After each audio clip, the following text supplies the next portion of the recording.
Parotta, rumali roti, tandoori roti, naan, samosa, momos, pizza, noodles ఇలా restaurant మెన్యూలో సగం వంటకాలు మైదాతో చేసినవే ఉంటాయి. అయితే డాక్టర్లు మాత్రం మైదాను వైట్ పాయిజన్ అని పిలుస్తున్నారు. నిజంగానే మైదా పిండి ఆరోగ్యానికి హానికరమా? ఇప్పుడు తెలుసుకుందాం. మైదా గోధుమలతో తయారైనప్పటికీ తెల్లటి రంగులో చాలా మెత్తగా ఉంటుంది. అలా ఉండటానికి దానిలో బెంజోయిల్ పెరాక్సైడ్, అలోక్సాన్ వంటి రసాయనాలను కలుపుతారు. ఈ రెండు రసాయనాలు కూడా చాలా ప్రమాదకరమైనవి. బెంజోయిల్ పెరాక్సైడ్ ని ఎక్కువగా హెయిర్ డైలలో వాడుతూ ఉంటారు. దీంతో తయారు చేసిన పదార్థాలను తినడం వల్ల భవిష్యత్తులో అనేక సమస్యల బారిన పడే అవకాశం ఉంది. అందుకే మైదాను తెల్లటి విషమని పిలుస్తారు. పౌష్టికాహార కోణం నుంచి చూసినా కూడా మైదా తినడం వల్ల ఎలాంటి ఉపయోగం లేదు.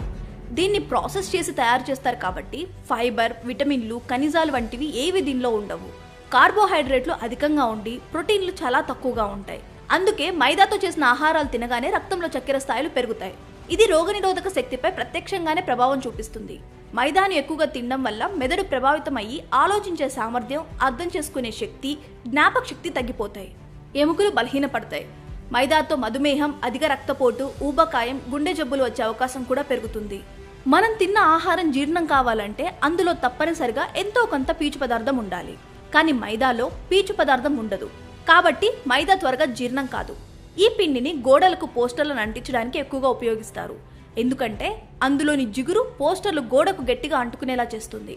మైదాతో చేసిన పదార్థాలను తిన్నప్పుడు కూడా అవి మన పేగులకు అలాగే అతుక్కపోతాయి. దాంతో వాటిలో క్రిములు ఉత్పత్తి అయి ఇన్ఫెక్షన్లు కలగజేస్తాయి. అవి ముదిరితే క్యాన్సర్ లాంటి ప్రాణాంత వ్యాధులకు దారితీస్తాయి. మైదా పిండి వల్ల కిడ్నీలో రాళ్లు కూడా ఏర్పడతాయి. అంతేగాక మహిళల్లో బ్రెస్ట్ సంబంధ సమస్యలు ఉత్పన్నమవుతాయి. అదేవిధంగా మైదాలో గ్లైకామిక్ ఇండెక్స్ చాలా ఎక్కువగా ఉంటుంది. కాబట్టి దానివల్ల ఒంట్లో షుగర్ లెవెల్స్ పెరిగే ప్రమాదం ఉంది.